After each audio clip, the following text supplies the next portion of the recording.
దేవుని మహాకృపను బట్టి, ఆయన ప్రేమను బట్టి, ఆయన కనికరాన్ని బట్టి మరొకసారి మన దేవుని సముఖంలో కూడుకునే ఒక విశేషమైన భాగ్యాన్ని దేవుడు మనకు అనుగ్రహించాడు. చదివిన లేఖన భాగాల నుంచి కొద్ది నిమిషాలు చిన్న సందేశాన్ని ఈరోజు మనం నేర్చుకుందాం. పలుమార్లు మన జ్ఞాపకం చేస్తున్నదే ఆయన మరొకసారి సందేశం గురించి నేర్చుకుందాం.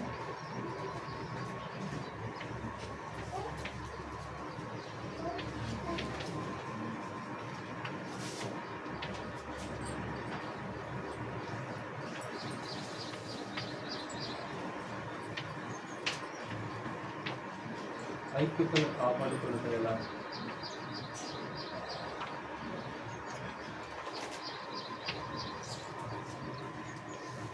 ఐక్యతను కాపాడుకుంటే ఎలా?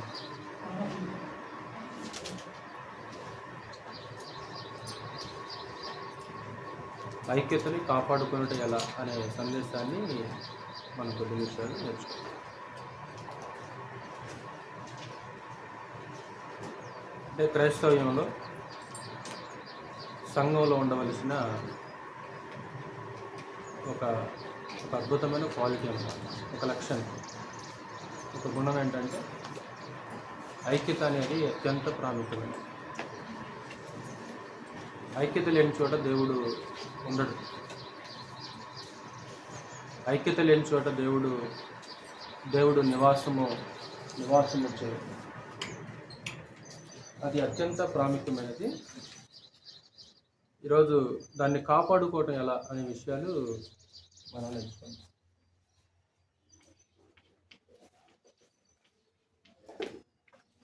ఐక్యతకు మూలం ఎవరు? వాస్తవానికి ఆయా ప్రాంతీయులు క్రీస్తుకు వెలుపల ఉన్నప్పుడు రకరకాల జాతుల పేర్లతో పిలువబడ్డవాళ్ళు, ఆయా భాషలు మాట్లాడేవాళ్ళు. కానీ ఇలాంటి ఒక అద్భుతమైన ఐక్యత, ఒక సంఘంగా మనం కూడుకున్నామంటే మూలం ఎవరు అంటే మనుషులు కారణం కాదు. మొట్టమొదట మీకు తెలిసినట్లు దేవుడు కాదు. దేవుడు తన ప్రజల మధ్య నిబంధన సంబంధుల మధ్య విమోచించబడిన వారి మధ్య ఐక్యత ఉండాలి అనేది దేవుని సంకల్పం, దేవుని ప్లాన్, అది దేవుని యొక్క ఆలోచన. కాబట్టి ఐక్యత అనేది మనుషుల వలన కలిగేది కాదు, మనుషులు కలగజేస్తే వచ్చేది కాదు. ఇలా మనమందరం కూడా ఒక చోటి విధంగా కూడుకున్నామంటే కారణం మనుషులు కాదు, దేవుని సంకల్పం. మొట్టమొదటి అక్కడ ఎఫెసీయులకు రాసిన పత్రిక 1వ అధ్యాయము 10వ వచనం, 1:10లో ఈ సంకల్పమును బట్టి ఆయన పరలోకములో ఉన్నవే గాని భూమి మీద ఉన్నవే గాని సమస్తమును క్రీస్తునందు ఏకముగా సమకూర్చవలెనని తనలో తాను నిర్ణయించుకునేను. ఎప్పుడు నిర్ణయించుకున్నాడు?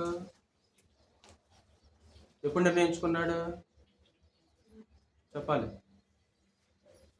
దేవుని నిర్ణయం ఎప్పుడు? జగత్తుకు ముందుగానే, ఈ విశ్వం అనేది లేనప్పుడే దేవుని యొక్క నిర్ణయం ఏంటంటే పరలోకమందు ఉన్నవి కానీ భూమి మీద ఉన్నవి కానీ క్రీస్తునందు ఏకముగా ఏకం చేయాలి అంటాడు. అక్కడే 2వ అధ్యాయంలో ఐక్యతకి మూలమైన మరొక వ్యక్తి మనందరికీ తెలిసిన ప్రభువైన యేసు. ఏం చేశాడు ఆయన? మనుషుల్ని ఒక త్రాటి మీదకి తీసుకొని రావడానికి ఆయన ఏం చేశాడు? 13వ వచనం, 2వ అధ్యాయం నేను చదువుతుంటాను, చూడాలి. అయినను మునుపు దూరస్తులైన మీరు ఇప్పుడు క్రీస్తు యేసునందు క్రీస్తు రక్తము వలన సమీపస్తులై ఉన్నారు. మునుపేంటంట? మునుపు దూరస్తులు, ఇప్పుడు ఎవరు? సమీపస్తులు. దేన్ని బట్టి? క్రీస్తు రక్తము వలన, అంతేనా? ఆయన మన సమాధానమై ఉండి మీకును మాకును ఉండిన ద్వేషమును అనగా విధురూపకమైన ఆజ్ఞల ధర్మశాస్త్రము తన శరీరమందు కొట్టివేట చేత మధ్య గోడను పడగొట్టి మన ఉభయలను ఏకము చేసెను. ఎవరు చేశారు ఏకం? ప్రభు చేశాడు. ఇట్లు సంధి చేయొచ్చు ఈ ఇద్దరిని తన యందు ఒక్క నూతన పురుషునిగా సృష్టించి తన శిలువ వలన ద్వేషమును సంహరించి దాని ద్వారా వీరిద్దరిని ఏక శరీరముగా చేసి వీరిద్దరు అంటే ఎవరు? అక్కడ 2 సార్లు చెప్పాడు కదా, వీరిద్దరు అన్నాడు. కోట్య ఎవరు చెప్పు? అడిగిన వాళ్ళు చెప్పాలి. వీరిద్దరు అన్నాడు కదా అక్కడ. వీరిద్దరు అనే పదాన్ని 15వ వచనంలో ఇద్దరిని అన్నాడు. ఈ ఇద్దరిని తన యందు ఒక్క నూతన పురుషునిగా సృష్టించి 16వ వచనంలో దాని ద్వారా వీరిద్దరిని ఏక శరీరంగా చేసి. ఇద్దరు అండి అక్కడ. ఇద్దరు అంటే సంఖ్యాపరంగా ఇద్దరా? కాదు, ఇద్దరు వ్యక్తులు కాదు. ఇద్దరు అంటే అక్కడ ఎవరు? అన్యజనులు, యూదులు. అంటే ఆ క్రీస్తు ఏం చేశారంటే దొరసులని అన్నజనులని క్రీస్తు యొక్క రక్తం వలన అంటే ప్రాణం పెట్టాడు. దాని కొరకు ప్రార్థన కూడా చేశాడు. ఒకటి ఆయన ముందు ప్రార్థన రాసుకున్నాడు. యోహాను సువార్త 17వ అధ్యాయం చూసినంత ఒకసారి 20వ వచనం చదువు ఒకసారి. ఆయన ఏం చేశాడు తెలుసా? ప్రార్థన చేశాడు. యోహాను సువార్త 17వ అధ్యాయము 20వ వచనం చదువు. మరియు నీవు నన్ను లోకమునకు పంపితువని, జాగ్రత్తగా వినాలి అక్కడ. నీవు నన్ను లోకమునకు పంపితువని, లోకము నమ్మునట్లు తండ్రి నా యందు నీవును నీ యందు నేను ఉన్నలాగున వారును మన యందు వారంటే ఎక్కడెవరు? వారును మన యందు ఏకమై ఉండవలనని. వారి కొరకు మాత్రం అంటే అపోస్తుల కోసం మాత్రమే నేను ప్రార్థన చేయట్లా. మరి ఎవరి కోసం ప్రార్థన చేస్తున్నావు ప్రభువా? వారి వాక్యము వలన నా యందు విశ్వాసముంచు వారందరూ ఏకమై ఉండవలనని. ఎవరి కోసం ప్రార్థన చేస్తున్నాడు ఆయన? అపోస్తుల కోసం అక్కడ కాదు. అపోస్తుల యొక్క వాక్యం వలన నా యందు విశ్వాసం ఉంచే వాళ్ళందరూ ఎలా ఉండాలి? ఏకమై ఉండాలి. అంటే ఆ ప్రార్థనలో నువ్వు నేను ఉన్నావా లేదా? ఉన్నాం. అంటే ప్రభు మన కొరకు కూడా ప్రార్థన చేశాడా? ఎస్. అంటే ఆయన దేహంలో ప్రాణంతో ఉన్నప్పుడు మన కొరకు ప్రభు అనేవారు ప్రార్థన చేశాడు. ఏమని ప్రార్థన చేశాడు? అపోస్తుల యొక్క బోధ వలన నా యందు విశ్వాసం ఉంచే వారందరూ ఎలా ఉండాలంట? ఏకమై. ఈ ఇద్దరిని ఒక్క నూతన పురుషునిగా సృష్టించాడు. ఒక్క మనిషిగా ఉండాలంటే ఒక్క మనిషి. రెండోది ఏక శరీరం. ఈ ఇద్దరిని ఒక్క నూతన పురుషునిగా సృష్టించి, అంటే ఇద్దరు అంటే అన్యజనులు, యూదులు. అంటే క్రీస్తులోనికి ఎంతమంది ప్రవేశిస్తారో వాళ్ళందరూ ఒక్క మనిషిగా ఉండాలి. రెండోది ఒక్క శరీరముగా ఉండాలి. ఒక్క మనిషిగా ఉండాలి. ఇంకా ఏమంటాడు ఇక్కడ? 10వ అధ్యాయం చూడు ఒకసారి. 10వ అధ్యాయం కూడా ఏమంటాడు ఒకసారి? 10వ అధ్యాయము 16వ వచనం. ప్రాణం పెట్టాడు దాని కొరకు. ఈ దొడ్డివి కాని వేరే గొర్రెలను నాకు కలవు, వాటిని కూడా నేను తోడుకొని రావలను. అవి నా స్వరము వినును. అప్పుడు మంద ఒక్కటయ్యు. ఈ దొడ్డివి కాని వేరే గొర్రెలు అంటే వేరే గొర్రెలు ఉన్నాయి. ఆ గొర్రెలు కూడా తోడుకొని రావాలి. ఆ గొర్రెల కోసం కూడా నేను ప్రాణం పెడుతున్నా. ఇప్పుడు ఈ దొడ్డిలో ఉన్న గొర్రెలను, ఈ దొడ్డివి కాని వేరే గొర్రెలను, ఈ రెండింటిని ఇప్పుడు నేను ఏం చేస్తున్నాను? ఒక మందగా చేస్తున్నాను. ఇప్పుడు మంద ఒకటైద్ది, గొర్రెల కాపురం కూడా ఎంతమంది అవుతారు? ఒక్కడే అవుతాడు. అంటే ఈ దొడ్డివి కాని వేరే గొర్రెలు అంటే అన్యజనులు, దేవుణ్ణి ఎరగని వాళ్ళు. కాబట్టి దేవుణ్ణి ఎరగని వాళ్ళని, దూరస్తులని, అలాగే యూదులని ప్రభునేశ్వరు ఏం చేశాడు? ఆ కలవరిశిలో ప్రభునేశ్వరు ఏం చేశాడంటే ఆ ధర్మశాస్త్రాన్ని పడగొట్టి ప్రాణం పెట్టి రక్తం వలన మనుషులను ఏం చేస్తున్నాడు ప్రభునేశ్వరు? అంటే ఏకత్వం కోసం దేవుడు ఇంత చేస్తే, ఏకత్వం కోసం యేసుక్రీస్తు వారు ఎంత చేస్తే, మరి మనం ఏం చేయాలి సహోదరులారా?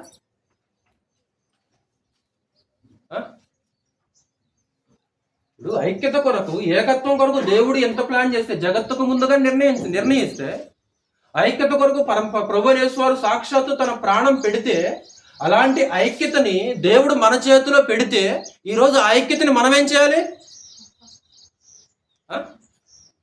మనమేం చేయాలి? దాని కొరకు ప్రభు ఏం చేశాడు? దాని కొరకు దేవుడు ఏం చేశాడు? అంత మాత్రమే కాకుండా పరిశుద్ధాత్మ యొక్క పాత్ర కూడా ఉన్నట్లు మనకి చాలా స్పష్టంగా కనిపిస్తుంది. ఒకసారి ఎఫెసీయులకు రాసిన పత్రిక 4వ అధ్యాయానికి వెళ్తే, ఇది మనిషి కారణం కాదు. వాస్తవానికి ఈరోజు మనం అందరం ఇక్కడ కూడుకున్నామంటే, ఏకమై ఉన్నామంటే మనుషుల కారణం కాదు. నేను కారణమో లేకుంటే ఇంకొకరు కారణమో కాదు. 4వ అధ్యాయము 1వ వచనం చదువు శాంతి ఒకసారి. కాబట్టి మీరు సమాధానమును బంధము చేత ఆత్మ కలిగించు ఐక్యమును. ఎవరు కలిగించేది ఇది? ఎవరు కలిగించేది ఇది? నేను కాదు, మనుషులు కాదు. ఆత్మ కలిగించే ఐక్యము అంటే పరిశుద్ధాత్మ కలిగించే ఐక్యము.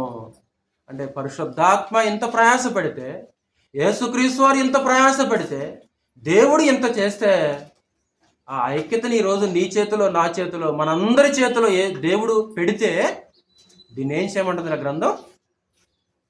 సహోదరులారా, ఏం చేయమంటుంది? ఏం చేయమంటుంది గ్రంథం? నిన్ను నన్ను ఏం చేయమంటుందంటే, ఆత్మ కలిగించే ఐక్యమును ఏం చేయాలి? నువ్వు కాపాడాలి. దాన్ని కాపాడాలి. ఎవరు కాపాడాలి? అది ఎవరు కాపాడాలి? అది నా ఒక్కడి పనా లేకుంటే ఇంకొక ఆయన పనా? రెండోది చూద్దాం, దాన్ని ఎలా కాపాడుకోవాలి. ఐక్యత ఎవరి మధ్య?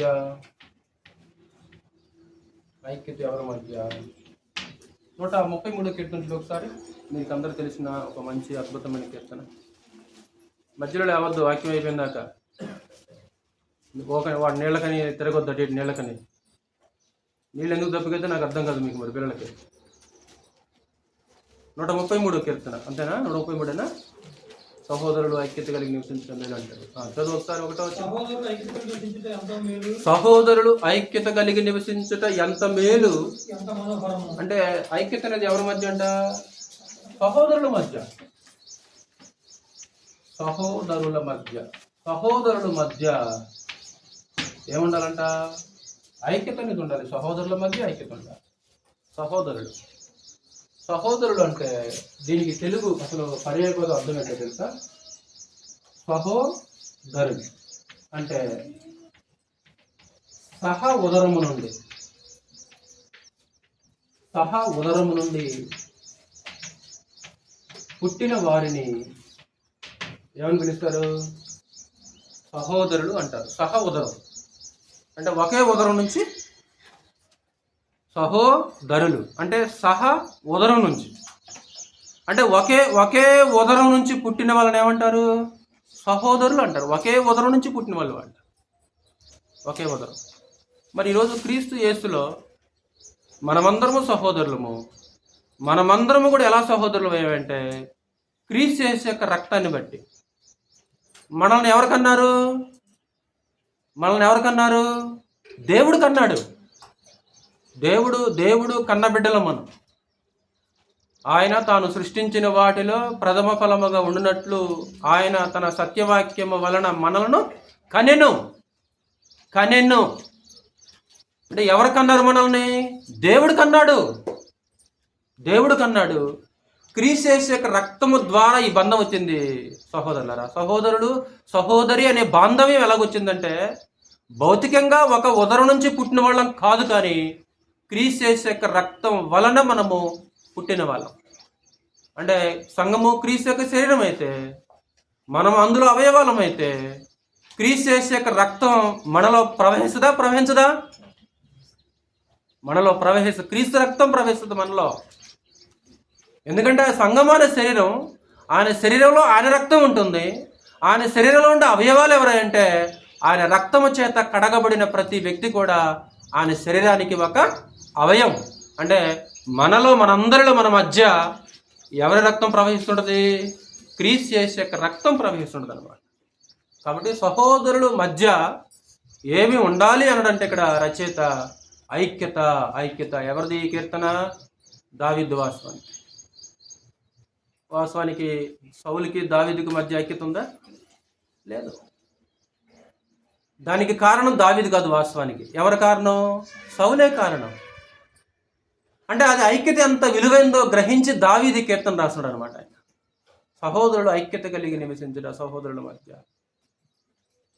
అంటే సహోదరుల మధ్య అసూయలు ఉండకూడదు, సహోదరుల మధ్య కలహాలు ఉండకూడదు. ఒకవేళ సహోదరులని చూసి మనం అసూయ పడుతున్నామంటే మనం కూడా యోసేపు యొక్క అన్నలమే మనం కూడా. ఎందుకంటే యోసేపును చూసి యోసేపు సహోదరులు ఏం చేశారు? అసూయపడ్డారు. అంటే మనం కూడా ఎవరం అవుతాం అనమాట? యోసేపు యొక్క అన్నలమవుతాం మనం కూడా. నిర్నిమిత్తంగా ఒకవేళ సహోదరుని మీద మనం కోపడుతున్నామంటే మనం కూడా కయ్యను లాంటి వాళ్ళమే. ఎందుకంటే కయ్యను ఏం చేశాడు? కయ్యను నీకు కోపం ఎలా? అసలు నీ కోపానికి హేతువేంటి? అసలు కారణం ఏంటి? అసలు నీ కోపానికి, నీ కోపం మీద ఎందుకు వచ్చింది నీకు కోపం? అసలు కోపడితే అలిగితే ఎవరి మీద అలగాలి? ఆయన దేవుని మీద అలగాలి. అరే నీ తమ్ముడి మీద కోపం ఎలా నీకు మరి? అంటే ఒకవేళ మన మధ్య అసూయ కానీ కలహం కానీ ఉందనుకో మనం కూడా ఎవరి జాబితాలోకి వెళ్ళిపోతాం? కయ్యను జాబితాలోకి వెళ్ళిపోతాము. మనం కూడా యోసేపు యొక్క అన్నల జాబితాలోకి వెళ్ళిపోతాం. సహోదరిని చూసి అసూయపడ్డం ఏంటి? నువ్వు అసలు నాకు అర్థం కాదు. సహోదరిని చూసి అసూయపడ్డం ఏంటి? సహోదరుని చూసి అసూయపడ్డం ఏంటి? అది ఉంటే ఏమంటాడు పౌలు? మీలో అసూయ కలహమును ఉండగా శరీర సంబంధులై మనుష్య రీతిగా నడుచుకుని వారు కారా. మీరెవరు? ఇంకా మీరు ఆత్మ సంబంధులు కాదు, మీరు పరలోక సంబంధులు కాదు, మీరు శరీర సంబంధులు అంటాడు. కాబట్టి ఒక ఐక్యత, ఒక కుటుంబంలో ఎలాంటి ఒక ఆ కమ్యూనిటీ ఉంటుందో, ఆ ఐక్యత ఉంటుందో ఈరోజు మనలో ఉండవలసిన అవసరత ఉంటుందన్నమాట. అది ప్రాముఖ్యంగా సహోదరుల మధ్య ఉండాలి. అలాగే సంఘములో అలాంటి ఐక్యత అనేది చాలా ప్రాముఖ్యం అన్నమాట.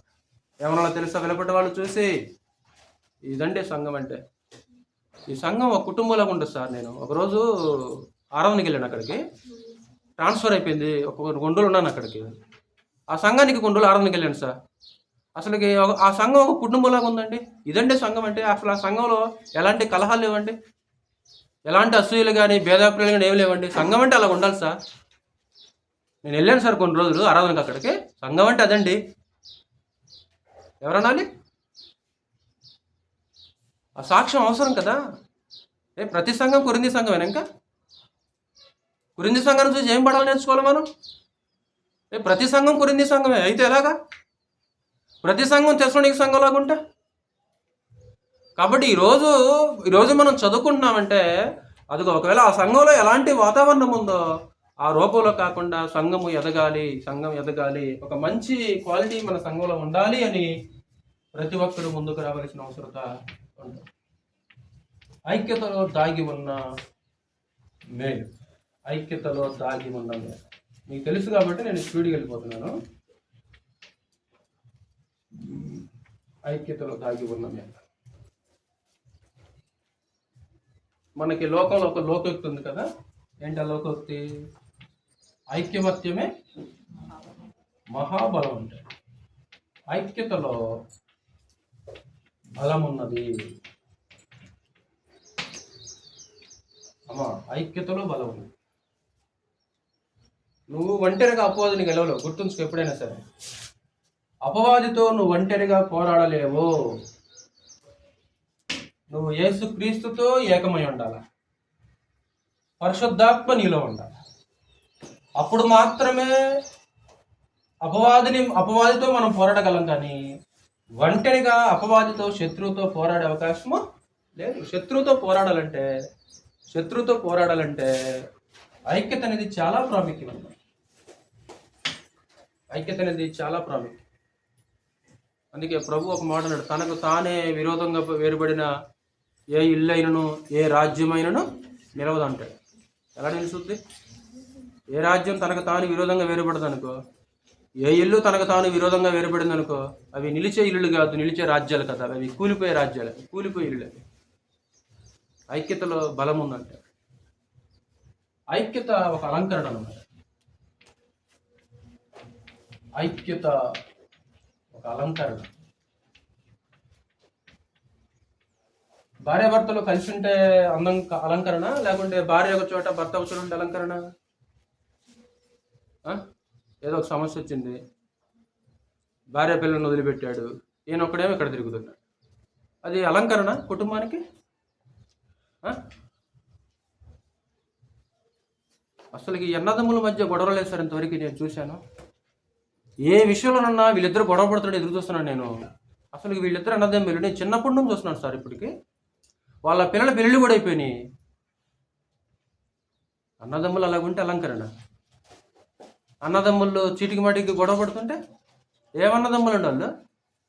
ఏమన్నదమ్ములు వాళ్ళు? ఒక తల్లికి పుట్టారు, అసలు ఒక తల్లికి పుట్టినట్టు ఉంటారు సార్ వాళ్ళు. ఒక అలంకరణ. కుటుంబం ఐక్యంగా ఉంటే సమాజానికి ఒక అందం. అసలు మంచి కుటుంబం సార్. అసలు అక్కడ ఎంత కలిసిమెలిసి ఉంటారో వాళ్ళు. ఐక్యతలో ఒక అలంకరణ ఉంది. గతంలో మీకు చెప్పిన ఉదాహరణలే. ఫ్రూట్ షాప్కి వెళ్ళాం, ద్రాక్ష కాయలు కొందామని వెళ్ళాం. ద్రాక్ష గెల ఎలాగుంటుంది, విడిగా ఉన్న కాయలు ఎలాగుంటాయి? ద్రాక్ష గెల కన్నులకి ఎలాగుంటుంది, చూడముచ్చటగా ఉంటుంది కదా. ఒక అద్భుతమైన అందం అన్నమాట అది. ఒక అద్భుతమైన అందం. గెల, విడికాయలు విలువ ఉండదు. ఐక్యత లేకపోతే విలువ కూడా ఉండదు సార్. గెల అయితేనేమో కేజీ 200, ఇదైతే కేజీ 50కి ఇస్తా సార్. ఎందుకని? ఈ విడిగా ఉన్నాయి కాబట్టి. అంటే విడిగా ఉంటే విలువ ఉండదా? ఉండదు. విడికాయలేమో కేజీ 50, గెలకాయలేమో కేజీ 200. ఏది కావాలి సార్ నీకు? అంటే ఒక అలంకరణ, ఒక అందం. విలువ ఎప్పుడు? భార్యకి విలువ ఎప్పుడురా? భర్తకు దూరంగా ఉంటే విలువ. ఏం జరిగినా సరే కొట్టినా తిట్టినా ఏం చేసినా సరే కొంతమంది ఎలా ఉంటారో తెలుసామా? పోరాదే అంటారు కొంతమంది. చూస్తే పోరాదే, ఎలా భరిస్తున్నావు ఇవ్వండి అంటారు. పోదు అమ్మాయి, పోదు. భర్తను అంటి పెట్టుకొని భర్తకు దగ్గరగా ఉండి భర్తను హత్తుకుంటే ఆవిడకి గౌరవం. పుట్టినింట్లోనే గౌరవం, సమాజంలోనే గౌరవం, ఎక్కడైనా విలువ. చీటికి మాటికి పుట్టింటికి వెళ్తుంది అనుకో, ఎవరు గౌరవిస్తారు? వాళ్ళకు కూడా తీసుకొచ్చేస్తుంది. తోడబుట్టిన వాళ్ళు కూడా తీసుకొచ్చేస్తుంది. అమ్మ నాన్నగా తీసుకొచ్చేస్తుంది. ఏమైంది అంటే అన్నీ రాదు, 2 మాట్లాడదు. ఎవరు? అమ్మ. అలా అనాలి. ఏం చేయాలి తెలుసా భవిష్యత్తు? అంటే అన్నయ్య ఏమైందంటే అనడా రా, తప్పు. అంటే కలిసి ఉంటే అందం, కలిసి ఉంటే ఒక గౌరవం, ఒక విలువ అనమాట. విడిపోతే ఏ సంఘం ఆ సంఘం 2 ముక్కలు అయిపోయింది. మళ్ళీ వాళ్ళు బాగా వాక్యం నేర్చుకుంటారంట, ట్రైనింగ్లు చేశారంట వాళ్ళు. ఇప్పుడు చెప్పుకుంటున్నాం మనం.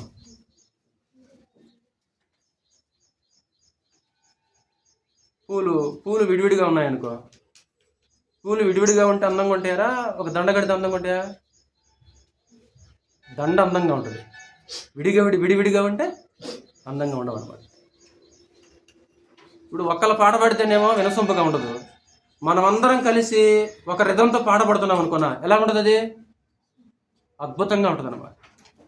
ఒకవేళ ఒక్కళ్ళే పాట పాడుతున్నాం అనుకో, వినబుద్ధి కాదు, అది వినసొంపుగా ఉండదు అనమాట. అది పియోనో ఉంటుంది కదా, పియోనో దగ్గరికి వెళ్ళి ఒకదాని కనుక గట్టి వచ్చామనుకున్నా అది చెవులకు పనికిరాదు. అది ఆ సౌండ్ భరించలేము.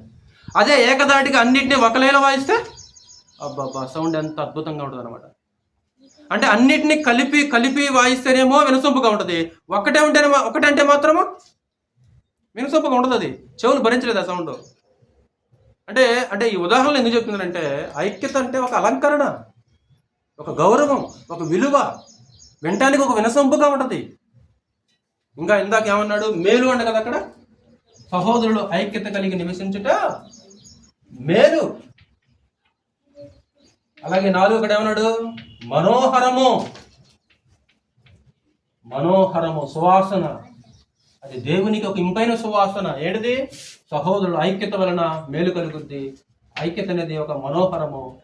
అలాగే ఐక్యత అనేది ఆశీర్వాదం అంట. ఐక్యత అనేది జీవము అంటాడు. ఒకసారి మరలా చదువు. 133 కీర్తనలో ఫస్ట్ నుంచి చదువు ఒకసారి మరలా.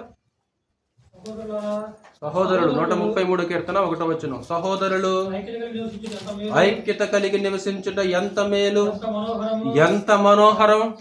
పోలుస్తున్నాడు. ఏంటి ఆ మనోహరం ఏంటంటే 2వ వచనం. అది తల మీద పోయబడి అహరోను గడ్డము మీదుగా కారి అతని అంగీల అంచు వరకు దిగజారిన పరిమళ తైలము వలె ఉండును.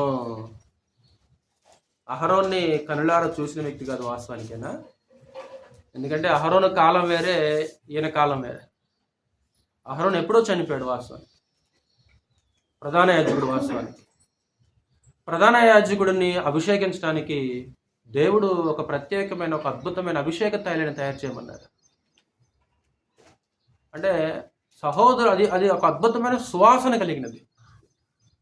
అంటే సహోదరుల మధ్య ఐక్యత ఉంటే దేవునికి ఒక పరిమళ సువాసన అన్నమాట. అదొక మనోహరమైనది, అదొక సువాసన అన్నమాట. అది ఇంకా ఏమంటాడు కింద 3వ వచనంలో, సియోను కొండల మీదకి దిగివచ్చు, హెర్మోను మంచు వలె ఉండును, ఆశీర్వాదమును శాశ్వత జీవమును అచ్చట ఉండవలనని. అచ్చట ఉండాలి. ఎక్కడ? ఆశీర్వాదమును శాశ్వత జీవమును అచ్చట ఉండవలనని యెహోవా నియమించి ఉన్నాడు, సెలవిచ్చి ఉన్నాడు. ఎచ్చట? ఎక్కడ ఐక్యత ఉంటుందో అక్కడ ఆశీర్వాదము, ఎక్కడ ఐక్యత ఉంటుందో అక్కడ జీవం, అక్కడ జీవం. ఎదుగుతాం, ఫలిస్తాం. మనం మరలా ఐక్యత కలిగి ఉన్నాం అనుకోమా, మనం ఏం చేస్తాం తెలుసా? ఫలిస్తాం అన్నమాట. ఇంకా ఆత్మీయంగా మనం ఏం చేస్తామంటే ఎదుగుతాం అన్నమాట. ఆత్మీయంగా ఎదగాలంటే, ఆత్మ సంబంధంగా ఫలించాలంటే మన మధ్యలో ఏముండాలి రాస్తున్నారా? ఐక్యత అనేది ఉండాలి. ఐక్యత లేకపోతే ఫలాలు ఉండవు, ఫలాలు ఉండవు. మంచి ఫలము ఫలింపని ప్రతి చెట్టు. ఫలించాలంటే ఐక్యత ఉండాలి, ఐక్యత లేకపోతే ఫలం ఉండదు. గుర్తుంచుకోండి, మనం ఫలించాలి, మనం ఫలించాలి. నాకు వేరుగా ఉండి మీరేమియో, మీరు నాలో నన్ను అత్తుకొని ఉండాలి. తీగ ద్రాక్షావళిలో ఉంటేనే కానీ, ఏ తీగ కూడా ద్రాక్షావల్లికి విడిగా ఉంటే ఫలించే అవకాశము లేదు. తనంతట తాను ఫలించలేదు. మనమందరం ఏమవ్వాలంటే క్రీస్తు యేసుతోటి పెనవేయబడాలి, క్రీస్తు యేసుతోటి ఏకమవ్వాలి, ఆయనతో మనం ఐక్యమవ్వాలి. ఆయనతో మనం కలిసిపోవాలి, ఆయనతో మనం పెనవేయబడాలి. నాకు వేరుగా ఉండి మీరేమి ఫలించరు అంటాడు. ఫలింపని తీగని ఏం చేస్తానంటాడు? తీసి పారేస్తానంటాడు. ఎప్పుడైతే ద్రాక్షవల్లికి ఆ తీగ వేరైపోద్దో ఎండిపోద్ది. ఎండిపోయిన తీగలు ఏం చేస్తారు మనుషులు? అగ్నితోటి కాలుస్తారు. ఎండిపోతాం. ఐక్యత లేకపోతే ఎండిపోతాం. మనం క్రీస్తుని హత్తుకోకపోతే మన జీవితాలు ఎండిపోతాయి. ఏంటి, ఆరాధనకు వస్తున్నాను కదా అనుకుంటావు నువ్వు, నేను వారం ఆరాధనకు వస్తున్నావు అనుకుంటావు, కానీ నిజంగా నువ్వు పెనవేయబడితే సరే, లేకపోతే జీవితం ఆత్మీయంగా ఎండిపోతుంటుంది అన్నమాట. ఎండిపోయిన తీగలు ఏం చేస్తాడో ప్రభు చెప్పాడు అక్కడ స్పష్టంగా. ఎదుగుదలకు ఐక్యత లేని స్థితి ఎదుగుదలకు ఆటంకం అన్నమాట. పౌలు కొరింథీయులతో ఏమంటాడు? అప్పట్లో మీకు బలము చాలకపోయినందున పాలతోనే పెంచాను కానీ మిమ్మల్ని అన్నంతో పెంచలే. ఎందుకని? మీరు అప్పుడు పసిబిడ్డలు. ఇప్పుడు ఎలాగున్నారు? పత్రిక రాసిన సమయానికి ఎలాగున్నారు? పత్రిక రాసిన సమయాన్ని కూడా పసిబిడ్డలే. ఎదుగుదల ఆగిపోయింది, స్తంభించిపోయింది. కారణం ఏంటి? 1 పౌలు వాడు, 2 అపోల్లో వాడు, 3 కేఫా వాడు, 4 క్రీస్తు వాడు. అప్పట్లో నేను ఎందుకు మీకు పాలు పెట్టాను? మీరు పసిబిడ్డలు కాబట్టి. మరి ఇప్పుడు ఎలాగున్నారు? అప్పుడు పసిబిడ్డలే, పత్రిక రాసే సమయానికి కూడా మీరు ఇంకనూ బలహీనులై శరీర సంబంధం నడుచుకుని వస్తున్నారు కారా? ఎదుగుదల స్తంభించిందా? అరే, పుట్టిన బిడ్డ ఎదుగుతాడు కదా సహజంగా. పసిబిడ్డ ఏమవుతాడు? రోజు తినదేను. కానీ ఆ బిడ్డలు ఎదగల. ఆ బిడ్డలు ఎదగకపోవడానికి ఒక ప్రధానమైన కారణం ఏంటంటే, మీలో కలహములు కలవని క్లోయే ఇంటి వారిని గురించి నాకు తెలియవచ్చును, అది నిజమని నమ్ముచున్నానని మాట్లాడుతున్నాను. ఎదుగుదల కూడా స్తంభించిపోతున్నది అనమాట. ఎదగం. మేము ప్రతిరోజు బైబిల్ చదువుతున్నాగా, అది మన భ్రమ. మనం అనుకుంటాం అంతే, మేము బైబిల్ చదువుతున్నాం, మేము ప్రార్థన చేసుకుంటున్నాం, సంఘానికి వెళ్తున్నాం. గ్రంథం ద్వారా అది మనం వాక్యం యొక్క కనులతో చూడాలి. మన కళ్ళతో మనం చూడకూడదు. వాక్యం యొక్క కళ్ళతోటి దేవుని కళ్ళతోటి మనం చూస్తే అసలు మనం ఎదుగుతున్నామా లేదనే సంగతి మనకి అర్థమవుతుంటుంది. కాబట్టి ఐక్యతలో మేలు ఉందా లేదరా? ఒకసారి బొడికి చూడండి. ఐక్యతలో బలం ఉందంటే, ఐక్యత అలంకరణ, ఐక్యత మేలు, ఐక్యత మనోహరం, ఐక్యత ఉన్న చోట ఆశీర్వాదం ఉంటుంది, ఐక్యత ఉన్న చోట జీవం ఉంటుంది. ఐక్యత ఉంటే ఫలిస్తాము, ఐక్యత ఉంటే ఆత్మీయంగా అద్భుతంగా ఏం చేస్తామంటే మనము ఎదిగే అవకాశము ఉంటుంది.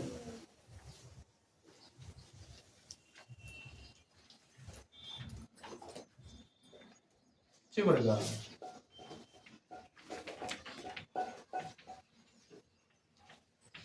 ఐక్యతను కాపాడుకొనుట ఎలా? కాబట్టి ఐక్యతలో ఎన్ని మేలులు, ఎంత ఆశీర్వాదము, ఎంత అద్భుతమైన మేలులు ఉంటే దేవుడు మనకిచ్చిన ఈ ఐక్యతను మనం ఏం చేయాలంటే కాపాడుకోవాల్సిన అవసరత ఉంది. ఎందుకంటే ఎన్నో మేలు ఉన్నాయి, అందులో ఎన్నో అద్భుతమైన మేలులు, ఆశీర్వాదం ఉంది. కాబట్టి దాన్ని కాపాడుకునేందుకు మనం ప్రయత్నించాలి. దానికి శ్రద్ధ అవసరం అంటాడు. చదువుదాం ఒకసారి ఎఫెసీ పత్రిక, ఎఫెసీ పత్రిక 4వ అధ్యాయము 1వ వచనం చదువు ఒకసారి. కాబట్టి మీరు సమాధానమును బంధము చేత ఆత్మ కలిగించు ఐక్యమును కాపాడుకునేట యందు అంటే అందులో ఏమండాలంట నా సహోదరులారా?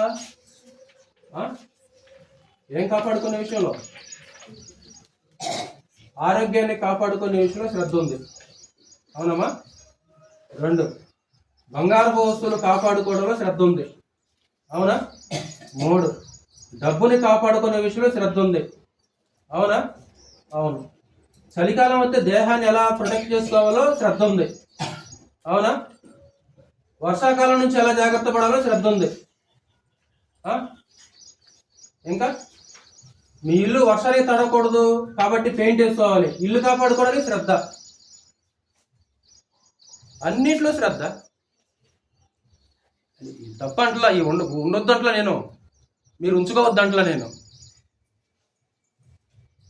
ఇది సూర్యుని క్రింద, ఇవన్నీ కూడా సూర్యుని క్రిందే కదా. కాబట్టి శ్రద్ధ అనేది ఇప్పుడు ఎక్కడ చూపించమంటున్నాడు? శ్రద్ధ అనేది ఎక్కడ చూపించమంటున్నాడనా? ఐక్యమును కాపాడుకున్నట్లో శ్రద్ధ. ఎంతమంది ఉండాలి? ఎంతమంది చూపించాలి శ్రద్ధ?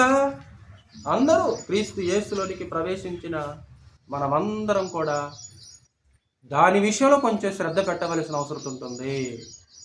దాని విషయంలో మనం శ్రద్ధ పెట్టాలి, మనసు పెట్టాలి, మన దృష్టి పెట్టాలి. పోతే పోనండి అండి, ఊడిపోయే ముక్కు ఎంతకాలం ఉంటుందండి?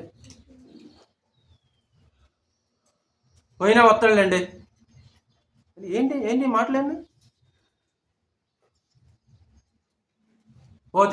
పోతే ఆయన వస్తాడు అంటే కలిసి ఉండాలి. మన దగ్గర ఉంచుకుందాం, కలిసి ఉందాం, చిన్నయ్యే కదా, దిద్దుకుందాం, ముందుకెళ్ళిపోదాం. అంటే నీకు లేదా? అది లేదా నీకు నా ఒక్కళ్ళ నుండి సరిపోద్ది అది? నీకు లేదా? సహోదరుని నిమిత్తం ప్రాణము పెట్ట బొద్దులమై ఉన్నావంటే ఏం చేయలేవు నువ్వు? సహోదరుని కోసం ప్రాణం పెట్టరా బాబు అని గ్రంథం చెబుతుంటే చిన్న చిన్న విషయాలు ఏం చేస్తాం మనం? ఎక్కడున్నాం? ఏ స్థాయిలో ఉన్నాం?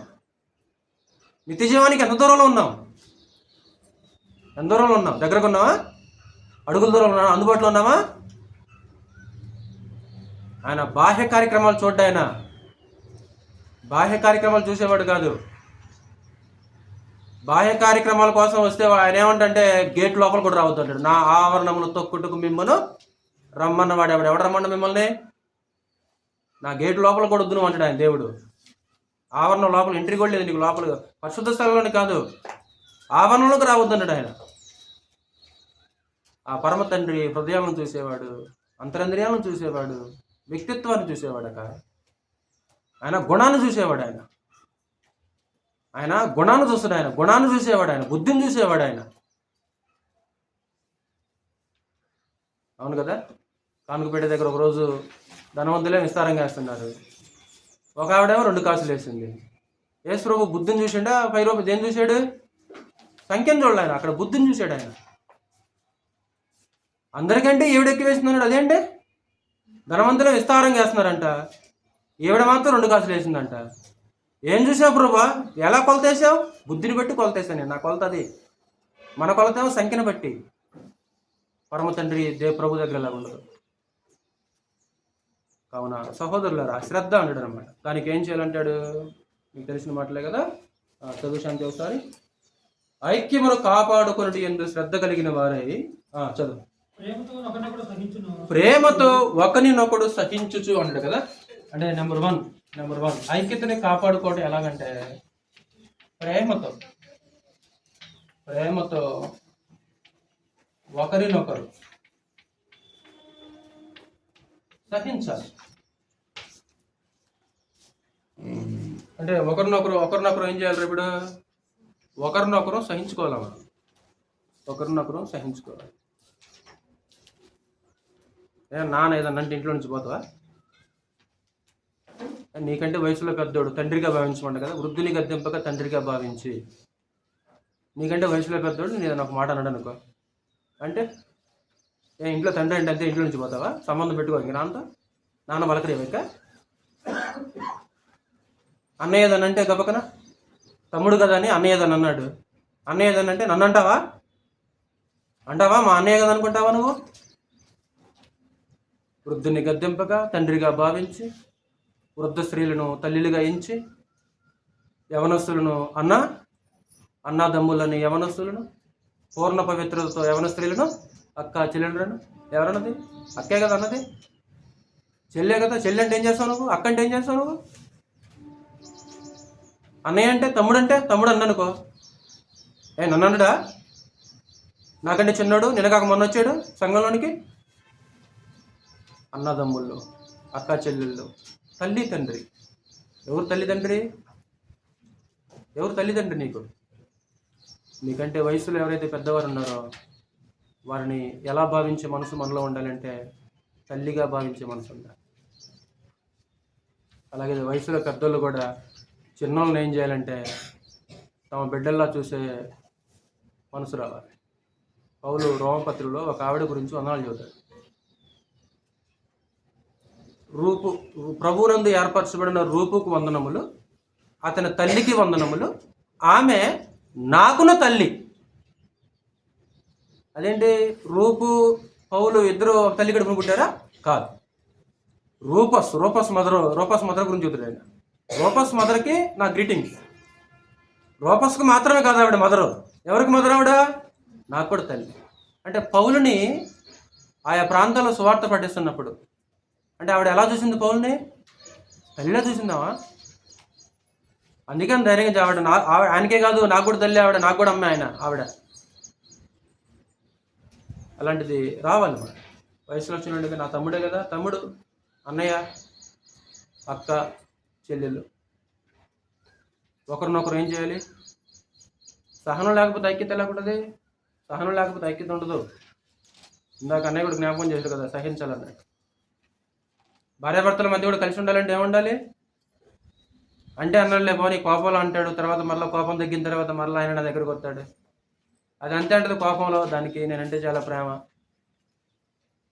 అంటే అన్నయ్యలే. అది కొలసీలకు రాసిన పత్రికలో 3వ అధ్యాయం 13. సహనం. ఐక్యత కాపాడబడాలంటే మన మధ్య సహనం ఉండాలి సహోదరులారా, స్త్రీలారా. కొలసీలకు రాసిన పత్రిక 3వ అధ్యాయం 13. అసలు చూడండి పౌలు ఎలా మాట్లాడుతున్నాడు ఆయన అక్కడ. ఎవడైనాను హాని చేసినని ఒకడు అనుకుని ఎడల ఏంది? హాని చేసినా సహించాలా? చూడరు అక్కడ ఏమంటున్నాడు? ఎవడైనను తనకు హాని చేసినని ఒకడు అనుకుని ఎడల ఒకరినొకడు సహించుచు ఒకరినొకడు క్షమించుడి, ప్రభు మిమ్మును క్షమించిన లాగున మీరును. ప్రభు ఆ స్థానంలో ప్రభు అంటే ఏం చేస్తాడు? అది అంటే ఇప్పుడు మా యొక్క ఆయన పెట్టాలి. ఇప్పుడు ఆ సిచ్యువేషన్లో, ఆ స్థానంలో యేసు ప్రభు అంటే ఎలా ప్రవర్తిస్తాడు? మనకి 100% జవాబు దొరుకుతుంది కదా. ఎందుకంటే యేసు ప్రభు అంటే ఎలా ప్రవర్తిస్తాడో మనకు తెలుసు, అది ఆటోమేటిక్. ఎందుకంటే ఆయన వ్యక్తిత్వం మనం ఎప్పటి నుంచో చదువుకుంటున్నాం, నేర్చుకుంటున్నాం. ప్రభు క్షమించినలాగా మీరును క్షమించు. ఎవడైనా హాని చేసిన మన సహోదరులు మనకెవరు హాని చేస్తారు? హాని చేసేవాళ్ళు కాదుగా మనకెవరు. ఒకవేళ అక్కడున్న కొలసి వాతావరణం గురించి మాట్లాడుతూ అక్కడున్న పరిస్థితులను చూస్తూ ఒకవేళ హాని చేసినా నన్ను అనుకున్నావు అనుకో, ఏం చేయాలి నువ్వు? సహోదరుని సహించు, రెండోది క్షమించు. ఐక్యత కాపాడకూడదు, లేకుంటే ఉండదు.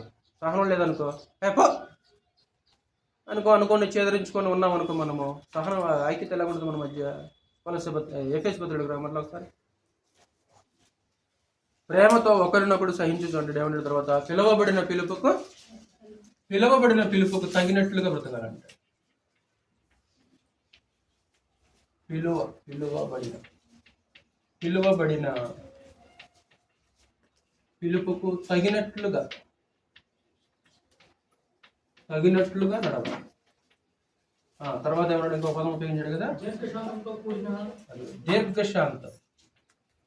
మన మధ్య దీర్ఘశాంతం ఉండాలి, ఐక్యం కాపాడుకోవాలి. నాలుగోది వినయం. ఐదోది ఇవి ప్రాముఖ్యం సహోదరులారా. మన మధ్య సంఘంలో సహోదరుల మధ్య ఒకటి, ప్రేమతో సహించాలి ఒకరినొకరు. రెండు, పిలువబడిన పిలుపు. ఆ పిలుపు ఉద్దేశం మర్చిపోకూడదు. మనం ఎందుకు పిలువబడ్డా మనం చెప్పాలి. ఎన్నో కారణాలు ఉన్నాయి, ఒకటి చెప్పండి. ఎందుకు పిలువబడ్డా మనం ఖచ్చితంగా చెప్పాలి. మీరు 100% జవాబు రావాలి మీ దగ్గర నుంచి. ఎన్నో సుమారు 10 ఉంటాయి పాయింట్లు రాస్తే. 10 చెప్పమన్నా. ఏం చెప్పమన్నాను? ఒకటే చెప్పమంది నేను. ఎందుకంటే విని ఉన్నారు కాబట్టి అడుగుతున్నా, లేకపోతే కొత్త లేదు మిమ్మల్ని అడగను. నేను విని ఉన్నారు అవన్నీ. ఎందుకు పిలువబడ్డా? పిలువబడదు ఎందుకు తెలియకపోతే, పిలువబడిన పిలుపుకు తగినట్లు ఎలా నడుపుతావు అసలు నువ్వు? ఇప్పుడు పిలువబడిన పిలుపుకు తగినట్లుగా నడవాలంటే అసలు ఎందుకు పిలువబడ్డా తెలియాలిగా, అది మన మనసులో ఉండాలిగా. అవునా కదా? నేను ఇందుకు పిలువబడ్డాను అనేది అర్థమైతేనే కదా నడిచేది మనం. అది మర్చిపోతే ఎలా నడుతావు? అంటే నడవట్లేదు, మర్చిపోయాం. ఏం చేయట్లేదు మనం, మర్చిపోయినాం మనం. అంటే అనేక కారణాలు ఉన్నాయి. తన కుమారుని సహవాసమునకు మిమ్మల్ని పిలిచిన దేవుడు గుర్తులేదా? మర్చిపోయారా? అది ఎడిపోయింది, అది ఎక్కడ పెట్టారు? అది తన కుమారుని సహవాసమునకు మిమ్మల్ని పిలిచిన దేవుడు నమ్మదగినవాడు తెలియదండి మీకు? అంటే విని ఎక్కడ ఉండలేదు. అది హృదయంలో ఉంటల్లా, మనసులో అది స్థిరంగా ఉంటల్లా. అది ఎక్కడ పెడుతున్నావు? ఏ మూలన పెడుతున్నావు దాన్ని? ఒకవేళ ఇక్కడ సందర్భానుసారంగా మనం నేర్చుకుంటే, తప్పిదమునకే దెబ్బలు తిరిగినప్పుడు మీరు సహించిన ఎడల మీకేం గాను? మేలు చేసి బాధపడినప్పుడు సహించిన ఎడల అది దేవునికి హితమగును. ఎందుకు మీరు పిలువబడితిరి? ఎందుకు పిలువబడ్డా? మేలు చేసి బాధపడటానికి పిలువబడ్డా. తప్పు చేసి దెబ్బలు తినడానికి అది పిలువబడ్డా. ఎందుకు పిలువబడ్డారు మీరు? ఎందుకు పిలువబడ్డారు? ఏ తప్పు చేయకుండా తన్నులు తినడానికి పిలువబడ్డాం. ఏ తప్పు చేయకుండా తన్నులు తినటానికి పిలువబడ్డాం. అపోస్తలులతో కూడా ప్రభు అన్నది అదే కదా. మిమ్మల్ని కొడతారు, నిందిస్తారు, అవమానిస్తారు, సంతోషించి ఆనందించి గంతులు వేయండి. మీరు ఎందుకు పిలువబడ్డా? ఒకవేళ పిలువబడిన పిలుపుకు తగినట్లుగా మనం నడుస్తున్నాము. మన మధ్యలో దీర్ఘశాంతం అనుకున్నాను. మనలో వినయం ఉంటే, చిన్నలారా పెద్దలకు లోబడి ఉండి, వినయం కలిగి ఉంటే, ఈ వినయం ఘనతకు కారణం కాదా? ఎక్కడ తీసుకెళ్ళింది ఇది నిన్ను? ఘనతకు ముందు ఏముంటుందంట? జరగదు, గుర్తులేదన్నమాట. ఘనతకు ముందు వినయం ఉంటుంది. ఇప్పుడు మనం వినయం కలిగి ఉన్నాం అనుకో, ఎక్కడికి వెళ్ళిపోతాం? ఘనత. వినయశీలుడు ఘనపరచబడతారు. దీర్ఘశాంతం, మన మధ్యలో ఒక సాత్వికం, అది పోయిన వారిలో మనము నేర్చుకున్నాం. దీర్ఘశాంతం. పరాక్రమశాలి కంటే ఎవరు శ్రేష్ఠులు తెలుసా? పరాక్రమశాలి కంటే ఎవరు శ్రేష్ఠులు అంట? చదువుదాం, చివరిగా వచనం చదివి నేను ముగించేస్తాను. సామెతల గ్రంథం నోటి చూడ ఒకసారి. దీర్ఘశాంతం ఎంతో శ్రేష్ఠమైనది. సామెతల గ్రంథం 16వ అధ్యాయము 32వ వచనం చదువు. సామెతల గ్రంథం 16వ అధ్యాయం 32. శాంతి చదువుతున్నావా? పరాక్రమశాలి కంటే చాలు. పరాక్రమశాలి కంటే దీర్ఘశాంతము గలవాడు శ్రేష్ఠుడు. దీర్ఘశాంతము గలవాడు అంటే మన మధ్యలో ఇవి ఉంటే ఆటోమేటిక్గా సజీవంగా ఉంటుందిరా అడ్డీలాగా. కాబట్టి ఎవరన్నా ఏదైనా అన్నదనుకో, పిల్లరా ఎవరన్నా అన్నారనుకో, తొందరపడి అమ్మాయి అక్క చెల్లెలు సహించుకుందాం, పిలువబడిన పిలుపుకు తగినట్లుగా నడుచుకుందాం, దీర్ఘశాంతం కలిగి ఉందాం, వినయం కలిగి అలాగే సాత్విక అందరి ఎడల అక్కడ తిరుపతిలో పోయినవరం ఉంటుంది కదా, మనుషులందరి ఎడల సంపూర్ణమైన సాత్వికమును కనపరచుచు జగడమాడిన వారిను అంటే. ఇవి ఉన్న చోట ఐక్యత సజీవంగా ఉంటుంది. ఇవి లేకపోతే ఐక్యత చెడిపోయే ప్రమాదము ఉంది. కాబట్టి మనమందరం కూడా ఆ విషయంలో మనసు పెట్టి శ్రద్ధ పెట్టి ఐక్యత కలిసి ఒక మనిషిగా, ఒక శరీరంగా, ఒక కుటుంబంగా కలిసి ముందుకెళ్లాల్సిందిగా ప్రేమపరంగా వేడుకుంటూ ముగిస్తున్నాను. ఒకసారి ఓటు కలిసి ఉంటారు పిల్లరా. ఐక్యతను కాపాడుకునే ఎలాంటి విషయాన్ని మనం నేర్చుకోవాలి. ఐక్యతకి మూలం ఎవరు? ఒకటి దేవుడి సంకల్పం. 2 ఐక్యతకి మూలం ఎవరు? 2 యేసుక్రీస్తు. ఆయన తన రక్తం కార్చాడు, ప్రాణం పెట్టాడు, మన కొరకు ప్రార్థన చేశాడు. అలాగే 3 పరిశుద్ధాత్మ కూడా కదా, ఆత్మ కలిగించు ఐక్యం. పరిశుద్ధాత్మ కలిగించేదన్నమాట ఇదంతా. ఎవరి మధ్య ఉండాలన్నాడు ఐక్యత? సహోదరుడు ఐక్యత కలిగిన శుద్ధత మేలు అంటాడు. ఐక్యతలో దాగి ఉన్న మేలేంటి? ఐక్యమత్యమే మహాబలం అంటాడు. అందులో ఒక అలంకరణ, ఒక జీవము, ఆశీర్వాదము, మేలు, అది మనోహరము. మరి కాపాడుకోవాలంటే ఏం చేయాలి? ఎదుగుబడి, సహనం, దీర్ఘశాంత, వినయం అనేది ఉంటాయి. ఆటోమేటిక్గా అది సజీవంగా ఉంటుంది. ఈరోజు మనమందరం కూడా అలాంటి లక్షణాలు కలిగి ముందుకెళ్తూ బ్రతుకుతాం. వాక్యాన్ని మీ అందరికీ కృప నేర్చుకున్నాం.